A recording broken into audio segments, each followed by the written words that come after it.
नमस्कार।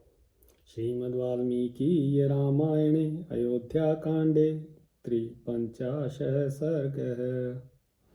स तं वृक्षं समासाद्य सन्ध्यामन्वास्य पश्चिमां रामो रमयतां श्रेष्ठ इति होवाच लक्ष्मणम्। उस वृक्ष के नीचे पहुंचकर आनंद प्रदान करने वालों में श्रेष्ठ श्री राम भगवान ने सायंकाल की संध्योपासना करके लक्ष्मण से इस प्रकार कहा।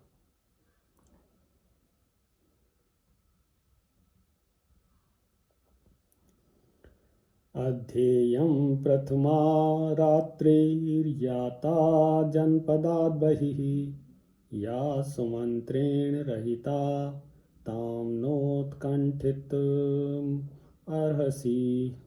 सुमित्रा नंदन, आज हमें अपने जनपद से बाहर यह पहली रात प्राप्त हुई है जिसमें सुमंत्र हमारे साथ नहीं है। इस रात को पाकर तुम्हें नगर की सुख सुविधाओं के लिए उत्कंठित नहीं होना चाहिए।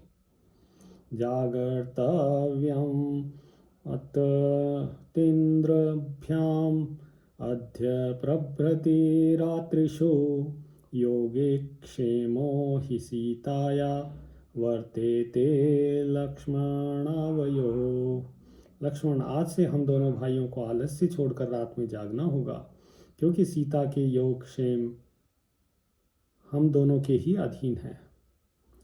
रात्रिं कथंचिदेवेमां सौमित्रे वर्तयामहे आपवर्तामहे भूमा वास्तिर्या स्वयं अर्जिते। सुमित्रा नंदन, यह रात हम लोग किसी तरह बिताएंगे और स्वयं संग्रह करके लाए हुए तिनकों और पत्तों की शैया बनाकर उसे भूमि पर बिछाकर उस पर किसी तरह सो लेंगे। स तु संवेश्य मेदिन्यां महार्हषय नोचितः इमा सौमित्रये रामो व्याजहार कथा शुभः। जो बहुमूल्य शैया पर सोने के योग्य थे वे श्री राम भूमि पर ही बैठकर सुमित्रा कुमार लक्ष्मण से ये शुभ बातें कहने लगे। ध्रुवमद्य महाराजो दुःखं स्वपीति लक्ष्मण कृतकामा तु कैकेयी तुष्टा भवितुम अर्हति। लक्ष्मण, आज महाराज निश्चय ही बड़े दुख से सो रहे होंगे, परंतु कैकेयी सफल मनोरथ होने के कारण बहुत संतुष्ट होंगी। साहि देवी महाराजं कैकेयी राज्य कारणात् अपि न च्यावयेत् प्राणान् दृष्ट्वा भरतम् आगतम्। कहीं ऐसा न हो कि रानी कैकेयी भरत को आया देखकर राज्य के लिए महाराज को प्राणों से भी वियुक्त कर दे। अनाथश्च हि वृद्धश्च मया चैव विनाकृतः किं करिष्यति कामात्मा कैकेय्या वशम् आगतः। महाराज का कोई रक्षक न होने के कारण वे इस समय अनाथ हैं, बूढ़े हैं और उन्हें मेरे वियोग का सामना करना पड़ा है। उनकी कामना मन में ही रह गई तथा वे कैकेयी के वश में पड़ गए हैं। ऐसी दशा में वे अपनी रक्षा के लिए क्या करेंगे। इदं व्यसनम् आलोक्य राजश्च मति विभ्रमम् काम एवार्थ धर्माभ्याम गरीयानिति मे मतिः।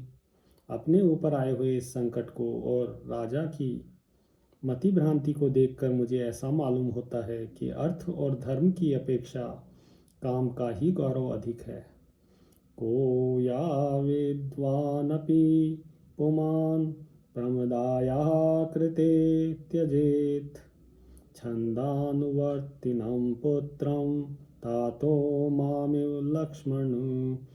लक्ष्मण, पिताजी ने जिस तरह मुझे त्याग दिया है उस प्रकार अत्यंत अज्ञ होने पर भी कौन ऐसा पुरुष होगा जो एक स्त्री के लिए अपने आज्ञाकारी पुत्र का परित्याग कर दे। सुखी बत सुभार्यश्च भरतः केकयी सुतः मुदितान् कौशलानेको यो भोक्ष्यत्यधिराजवत्। कैकेयी कुमार भरत ही सुखी और सौभाग्यवती स्त्री के पति हैं, जो अकेले ही हृष्ट पुष्ट मनुष्यों से भरे हुए कौशल देश का सम्राट की भांति पालन करेंगे।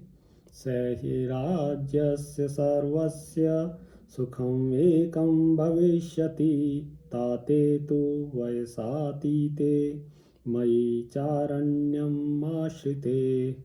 पिताजी अत्यंत वृद्ध हो गए हैं और मैं वन में चला आया हूँ। ऐसी दशा में केवल भरत ही समस्त राज्य के श्रेष्ठ सुख का उपभोग करेंगे।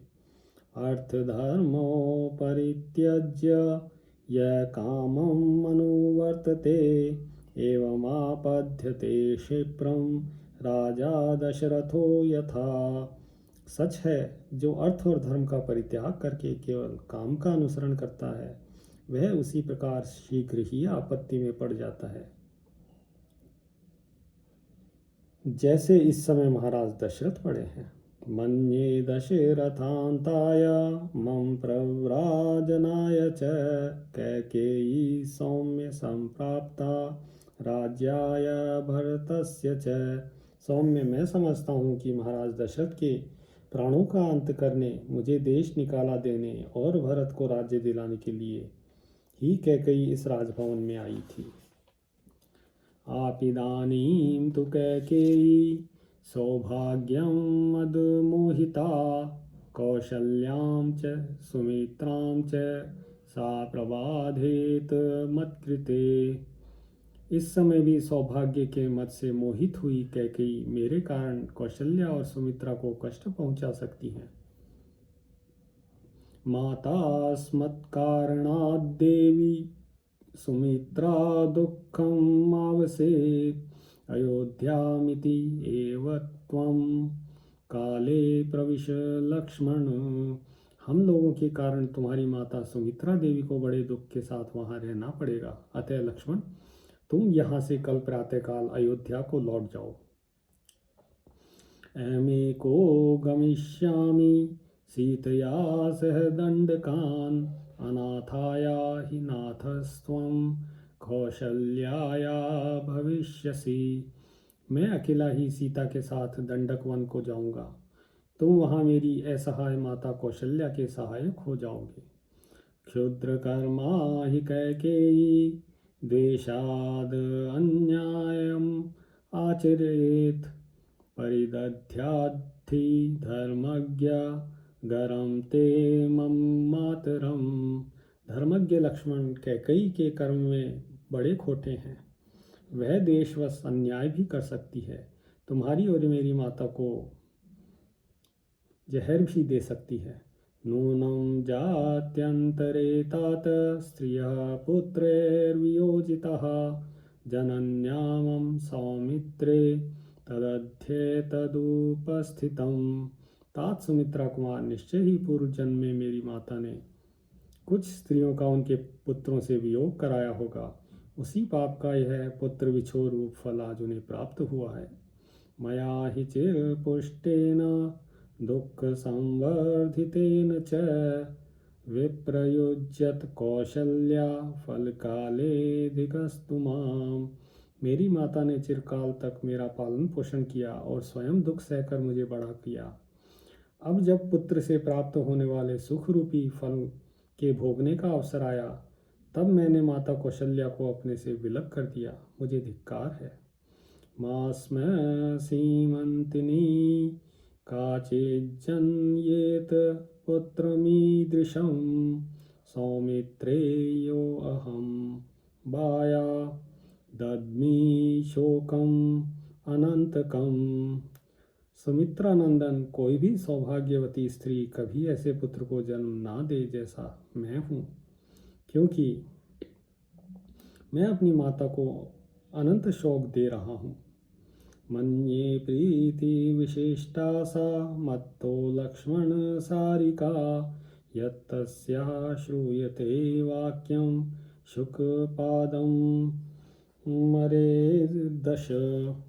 लक्ष्मण, मैं तो ऐसा ही मानता हूँ कि माता कौशल्या में मुझ में अधिक प्रेम उनकी पाली हुई वह सारिका ही करती है, क्योंकि उसके मुख से माँ को सदा यह बात सुनाई देती है कि तू शत्रु के पैर को काट खा। शोचन्त्याश्चाल्प भाग्याया न किञ्चिदुपकुर्वता पुत्रेण किं पुत्राय मया कार्यम् अरिन्दम्।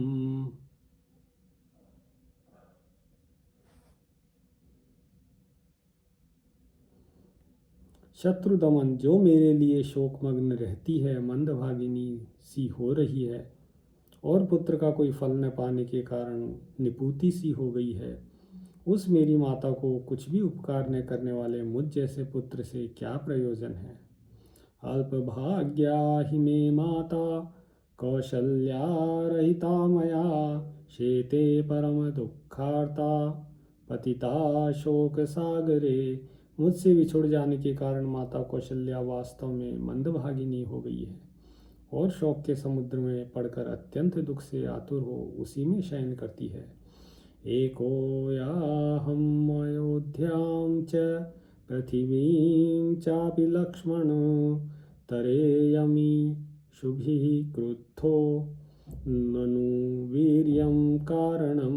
लक्ष्मण, यदि मैं कुपित हो जाऊं तो अपने बाणों द्वारा अकेला ही अयोध्यापुरी तथा संपूर्ण भूमंडल को निष्कंटक बनाकर अपने अधिकार में कर लूं, परंतु परलौकिक हित साधन में बल पराक्रम कारण नहीं होता, इसलिए मैं ऐसा नहीं कर रहा हूँ। अधर्म भयभीतश्च परलोकस्य चानघ तेन लक्ष्मण नद्या हमात्मानम् अभिषेचये। निष्पाप लक्ष्मण, मैं अधर्म और परलोक के डर से डरता हूँ, इसीलिए आज अयोध्या के राज्य पर अपना अभिषेक नहीं कराता हूँ। एतदन्यच्च करुणं विलप्य विजने बहु अश्रुपूर्णमुखो दीनो निशीतूष्णीमुपाविशत्। यह तथा और भी बहुत सी बातें कहकर श्री राम ने उस निर्जन वन में करुणाजनक विलाप किया। तत्पश्चात वे उस रात में चुपचाप बैठ गए। उस समय उनके मुख पर आंसुओं की धार बह रही थी। विलापोपरतं रामं गतार्चिषम् इवानलं समुद्रमिव निर्वेगमाश्वासयत् लक्ष्मणः। विलाप से निवृत्त होने पर श्री राम ज्वाला रहित अग्नि और वेग शून्य समुद्र के समान शांत प्रतीत होते थे। उस समय लक्ष्मण ने उन्हें आश्वासन देते हुए कहा, ध्रुवमद्यपुरी राम अयोध्यायुधिनां वर निष्प्रभा त्वयि निष्क्रान्ते गतचन्द्रेव शर्वरी। अस्त्रधारियों में श्रेष्ठ श्री राम, आपके निकल आने से निश्चय ही आज अयोध्यापुरी चंद्रहीन रात्रि के समान निस्तेज हो गई। न तदोपैकं राम यदिदं परितप्यसे विषादयसि सीतां च मां चैव पुरुषर्षभ। पुरुषोत्तम श्री राम, आप जो इस तरह संतप्त हो रहे हैं, यह आपके लिए कदापि उचित नहीं है। आप ऐसा करके सीता को और मुझको भी खेद में डाल रहे हैं। न च सीता त्वया हीना न चाहमपि राघव मुहूर्तम् अपि जीवावो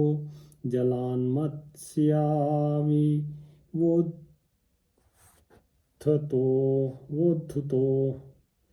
रघुनंदन, आपके बिना सीता और मैं दोनों दो घड़ी भी जीवित नहीं रह सकते, ठीक उसी तरह जैसे जल से निकाले हुए मत्स्य नहीं जीते हैं। नहीं तातं न शत्रुघ्नं न सुमित्रां परन्तप द्रष्टुम् इच्छेयमध्याहं स्वर्गं चापि त्वया बिना। शत्रुओं को ताप देने वाले रघुवर, आपके बिना आज मैं न तो पिताजी को, न भाई शत्रुघ्न को, न माता सुमित्रा को और न स्वर्गलोक को ही देखना चाहता हूँ। ततस्तत्र समासीनो नातिदूरे निरीक्षितां न्यग्रोधे सकृतां शय्यां भेजाते धर्मवत्सलो। तदनंतर वहाँ बैठे हुए धर्मवत्सल सीता और श्री राम भगवान थोड़ी ही दूर पर वट वृक्ष के नीचे लक्ष्मण द्वारा सुंदर ढंग से निर्मित हुई शैया देखकर उसी का आश्रय ले दोनों जाकर वहाँ सो गए। स लक्ष्मण स्योत्तम पुष्कलं वचो निशम्य चैवं वनवासम् आदरात् समस्ता विददे परन्तप प्रपद्य धर्मं सुचिराय राघवः। शत्रुओं को संताप देने वाले रघुनाथ जी ने इस प्रकार वनवास के प्रति आदरपूर्वक कहे हुए लक्ष्मण के अत्यंत उत्तम वचनों को सुनकर स्वयं भी दीर्घ काल के लिए वनवास रूप धर्म को स्वीकार करके संपूर्ण वर्षों तक लक्ष्मण को अपने साथ वन में रहने की अनुमति दे दी। ततस्तु तस्मिन् विजने महाबलो महावने राघववंशवर्धनो नयतो भयं संभ्रमम् अभ्युपेयतु यथेव सिंहो गिरिशानुगोचरो। तदनंतर उस महान निर्जन वन में रघुवंश की वृद्धि करने वाले वे दोनों महाबली वीर पर्वत शिखर पर विचरने वाले दो सिंहों के समान कभी भय और उद्वेग को नहीं प्राप्त हुए। इत्यार्षे श्रीमद् रामायणे वाल्मीकिये आदिकाव्ये अयोध्याकाण्डे 53 सर्गः। सियावर रामचंद्र पद जय शरणम्।